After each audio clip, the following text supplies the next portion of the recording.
Hey, hey, hey everyone, Anthony Fantano here, internet's busiest music nerd. I hope you're doing well. And it's time for a tier list where I tier out the studio albums of a particular artist or band. Today, it's The Strokes, the legendary indie and garage post-punk revival outfit, The Strokes.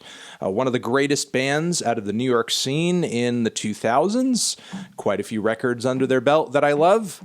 Quite a few records under their belt that I don't. I think this will be an interesting tier list to do because there are some records in their discog that are quite classic. There are others that are pretty polarizing. I don't know if my thoughts are going to vary too much outside of the accepted norm, I guess, with many Strokes fans. But hey, I guess we will see. Let's kick it off with, of course, their 2001 debut, Is This It? It's not the booty cover or nothing. Geez, what can you say about this record that hasn't been said a million times? Just one of the best and most solid and sharply written indie rock records of the 2000s. Every single track slaps. The band sounds tight as hell. Julian's croon on this record is godly. One fantastic hook after another here. The instrumentals sound good. The performances are great, but it's not too messy. It's not too, sloppy or anything like that. Just enough to give the band sound a bit of a laid back, kind of slacker-ish edge. There's not really a song on this thing I don't love the hell out of. This record was at one point, like in my college years, one of my musical Bibles. Played it over and over and over and over, just kind of knew it like the back of my hand. I love Hammond's incredibly slick and sharp guitar work. And again, Julian at that time was one of the most unique singers in the rock world. I really kind of loved how he brought that bellowing croon, almost like a Frank Sinatra-esque croon, into an indie rock context, and it worked really well. Fantastic record all around. I would easily throw this in the S tier. That's where it goes, without question. All right, the band's sophomore record, Room on Fire, that dropped a few years later, I think was essentially proof that the debut record was not a fluke. You know, this record established a pattern over here and further established the sound of Is This It? Is it as rough around the edges as Is This It? No, I suppose the production is a little bit cleaner, but everything that was appealing about the band on the first record still translates over here in terms of the great tight rhythm section, the colorful guitar work that had quite a bit of personality, very slick, but not trying to do too much. Julian, I think, brought even more personality on some tracks of this record, certainly Reptilia, certainly Under Control. Look, I love every track on this, just as I do the debut. Love it front to back. I mean, there are some people that, may put this a tier lower, but frankly, I'm tired of acting like this isn't every bit as good as the debut. Sure, maybe there's an argument to be made that it's not as historically relevant and, couldn't possibly be as refreshing considering how many ideas, tropes, and, sounds that it kind of borrows from the debut and copies over to this record. I mean, look, I would say what this record does is it delivers another batch of tracks in the same vein, all of which are just as catchy as the debut. It's delivered with a slightly cleaner sound that is going to appeal to a more mainstream audience. I mean, if you look back into the Strokes' history, this was the point where, the debut kind of rocketed them off into this legendary level of fame in the indie scene and to a degree the mainstream rock scene. And, this record was them kind of capitalizing on that, but sticking as close to the sound that they broke with in the first place, and I think they did a great job. I think this is a very S-tier record as well. I don't think there's really any kind of major faults or potholes on this record.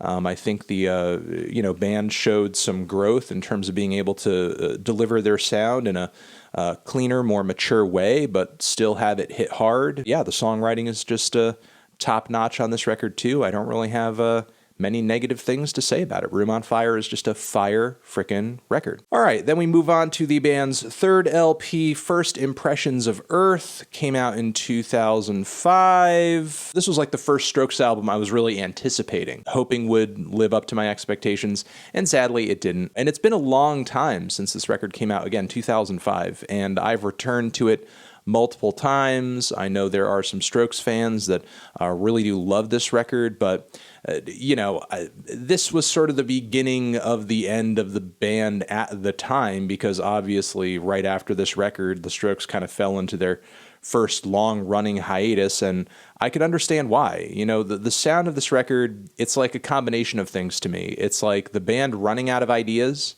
It's the band also struggling to break away from the sound of their first two records and try something different and develop and evolve, and just doing it miserably, just not succeeding in that process. And I feel like that manifests itself in a series of tracks, some of which are likable, some of which are passable, but many of which I feel are overly aggressive, feature these loud, blaring, almost like hard rock inspired guitars that I think are tacky and don't really fit the band's style at all.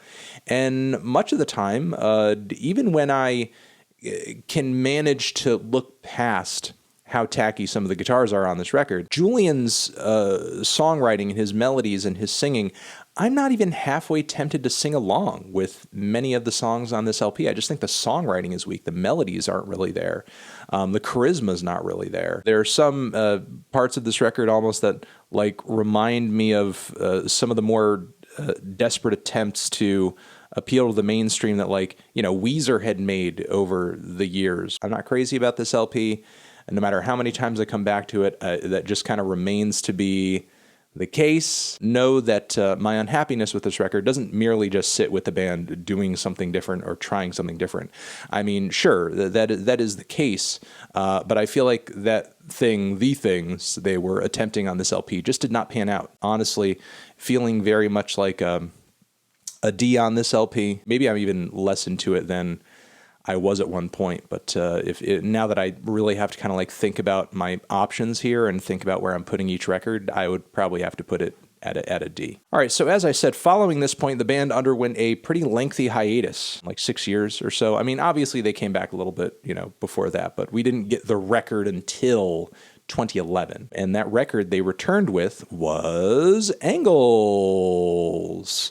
When I dropped my review for this at the time, it's not one of my polarizing reviews, but it did get some negative reactions from fans that just were not accepting at all of the band's new direction on this one. I understand why. Out of the entire Strokes discography, while Angles is certainly a rock record, it's definitely the band's least rock-centric record, I guess, with the increase in dancey grooves and synthesizers and electronics in general.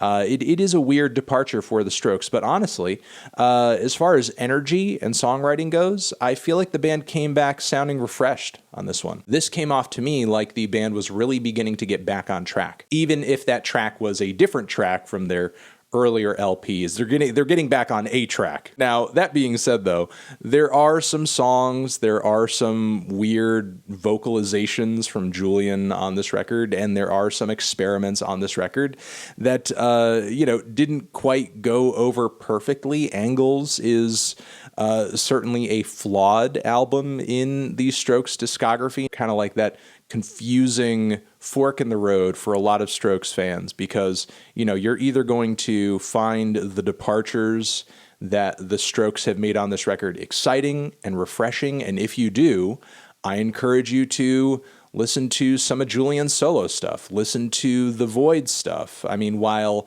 all of that is a lot weirder and a lot more experimental than what's happening here, there is almost like a kindred spirit sort of quality to what's happening on those records and what's happening here. I mean, this album doesn't sound entirely to me like Julian's just taking over and doing weird stuff and doing electronics. It's not the most successful creative transition a band or group has ever made, for sure, but honestly, I've always enjoyed more tracks off this than I have First Impressions of Earth. At the time of its release, this album really had me excited for the band's future past this point as well. I'm feeling probably a C tier on this. It's decent. It's not too bad. Even though it's not going to be for every Strokes fan, I feel like this album should be at least tried by every Strokes fan, or eventually at some point by anybody who's trying to get into the band's music. And as I said, go from there. Listen to the solo Julian stuff. Listen to the Void stuff. Next, we have 2013's Come Down Machine. Now, obviously, if you know my review on this and you are familiar with this record, it is a little funny to think about looking forward to the future past the point of Angles, because for me personally, and for a lot of Strokes fans, this record is considered to be their worst record. I even did an interview a little while back with Julian, talking about, of course, for the most part, the band's latest LP that dropped in 2020, The New Abnormal. And when this album came up, he seemed quite, regretful of the whole thing. There are some Strokes fans I've come across who have defended this record to the death, are pissed at me and many others for not enjoying this album. But this record is really, in every way that I could conceive a Strokes album to be, terrible and gravely short of the mark. From everything to bad mixes, awkward instrumentals, just some of the worst songs in the band's discography. And while there are some spots of this LP that I could say are pretty experimental for the Strokes, definitely trying something different, trying something new, those risks go awry in ways that, like, I mean, if you're disappointed by some of the weird stuff that goes on Angles, I mean, because maybe it misses the mark. I mean, the weirder spots on Come Down Machine really miss the mark. My thoughts on this LP are pretty well established in my previous comments in my review, which I very wholeheartedly still stand by. Hey, if you're a Strokes fan up until this point and you're rocking with this record, you're more hardcore than me. You are more hardcore than me. And this leaves us with our final project over here, at least for now anyway, the New Abnormal. I and many others consider to be a quality album. Even recently won a Grammy. A Grammy-winning record. A Grammy-winning album, and an album that deserved that goddamn Grammy. In many respects, as they link up with Rick Rubin on this one, this album is really the Strokes going back to those lo-fi basics of their debut, the songwriting basics of their debut. There are many tracks at their core that I feel like tune-wise could be slipped into that record and sound right at home.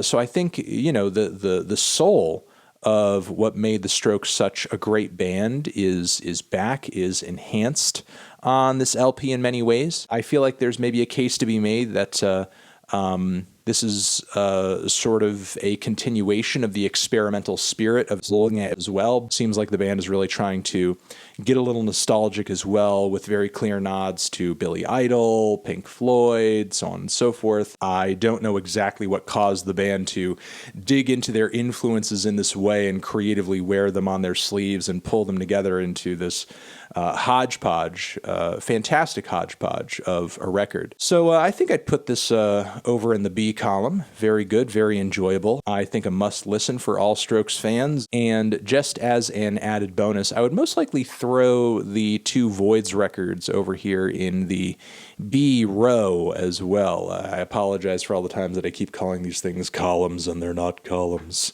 I'm not very good at tier listing everybody, but I think I can leave it at that. You guys are the best. Over here next to my head is another video that you can check out. Make sure to let me know down in the comments what you would tier all of these records at. And love ya. Anthony Fantano, The Strokes, tier list forever.